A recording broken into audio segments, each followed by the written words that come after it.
So hello and welcome to Only Sign No Fun. Don't forget to like, comment, share and subscribe. In this video I'll be talking about nucleic acids, that is introduction to nucleic acids.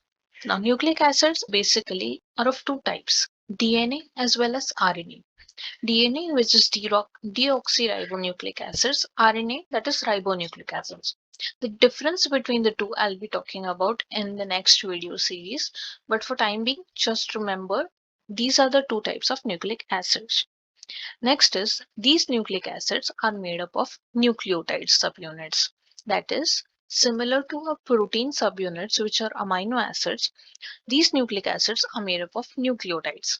This nucleotide molecule consists of an N base, that is nitrogenous base, attached to a sugar moiety, attached to a phosphate group in return. Now, this is a linear polymer of nucleotides, that is, single nucleotide subunit attached to another nucleotide forms polymer of nucleotides called as DNA. Now, DNA is a double-stranded moiety which is anti-parallel in nature. That is, the two strands are opposite in direction.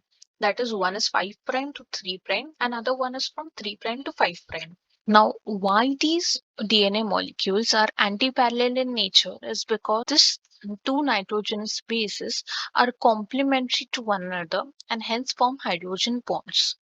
And due to this anti-parallel arrangement and the nature of the DNA molecule, this DNA forms a double helix in its native form. Now, double helix is just a twisted linear polymer of this nucleotide. Now, why is this so? Is because outside, because of the phosphate groups, as I mentioned in the nucleotide molecules, it is going to be hydrophilic in nature, whereas the inside, due to the hydrogen bonds, the DNA molecule is going to be hydrophobic in nature. And therefore, the arrangement is such that this type of double helix structure is preferred in nature. Now, this is about DNA molecule.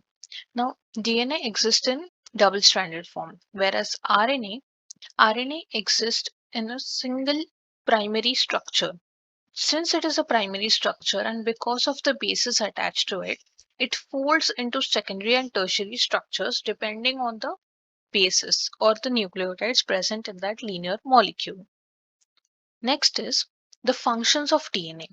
Now, DNA stores genetic information of the cell, like what particular proteins are to be synthesized, what is the information. And this genetic information is determined by the sequence of nucleotides. Now, I'll be talking about what kinds of nucleotides in my next video series.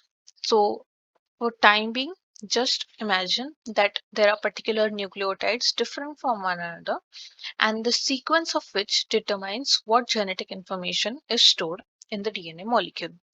And therefore, this particular genetic information is what is passed on from one generation to another. Since we already talked about proteins in our previous videos, this protein, the information for protein synthesis, is contained in the DNA.